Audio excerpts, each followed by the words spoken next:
ಮಂತ್ರ ಸರಿಯಾಗಿ ಇತ್ತು ಅಂದರೆ ಫಲ ಸಿಕ್ಕಿಯೇ ಸಿಗುತ್ತೆ, ಉತ್ಸಾಹ ಕಳೆಕೊಳ್ಳುವುದು ಉಚಿತವಲ್ಲ ಅಂತ ಅಂದ ಇದೇ ಲಕ್ಷ್ಮಣ ಈಗ ತುಂಬ ವ್ಯಥೆಯಿಂದ, ಅಣ್ಣ ನನ್ನ ಸಾವನ್ನು ನೀನು ಮಹಾ ಲೆಕ್ಕ ಅಂತ ತಗೊಳ್ಬೇಡ, ಒಂದು ಭೂತಕ್ಕೆ ಬಲಿ ಅಂತ ಕೊಡು, ನೀನು ಮುಂದೆ ಹೋಗು, ನನ್ನ ಸಾವಿಗೆ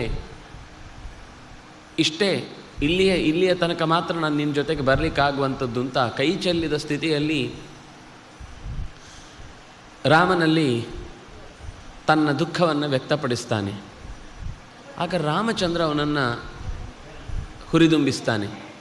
ಏನು ಲಕ್ಷ್ಮಣ, ನಿನ್ನಂಥ ಒಬ್ಬ ವೀರ ಹೀಗೆ ಮಾತನಾಡುವುದೋ?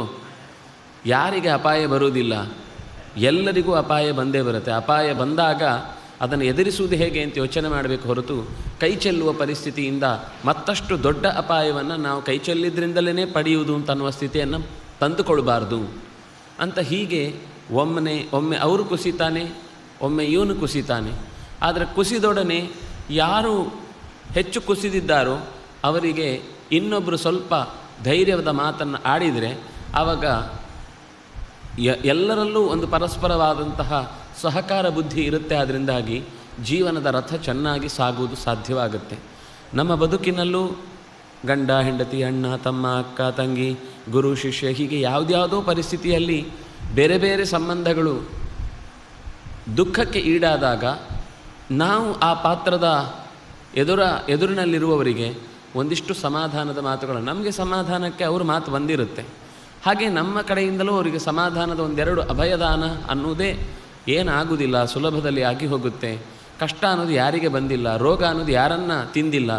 ಎಲ್ಲ ಕಾಲದಲ್ಲೂ ಎಲ್ಲ ರೀತಿಯಲ್ಲೂ ಇದೇ ರೀತಿಯಾದ ದುಸ್ಥಿತಿಯನ್ನು ಎಲ್ಲರೂ ಎದುರಿಸಿ ಬಂದಿದ್ದಾರೆ. ಆಗಮಾಪಾಯಿನೋ ನಿತ್ಯಾಹ, ಬರುವಂಥವುಗಳು ಹೋಗುವಂಥವುಗಳು, ಬರ್ತಾ ಇರುವಂಥವುಗಳು ಹೋಗ್ತಾ ಇರುವಂಥವುಗಳು ಅನ್ನುವ ಈ ಎಚ್ಚರಿಕೆಯನ್ನು ಕೊಡುವ ಮೂಲಕ ಪರಸ್ಪರ ಒಂದು ಸಹಕಾರ ಅಂತ ಅನ್ನೋದು ನಮ್ಮ ಜೀವನದಲ್ಲಿ.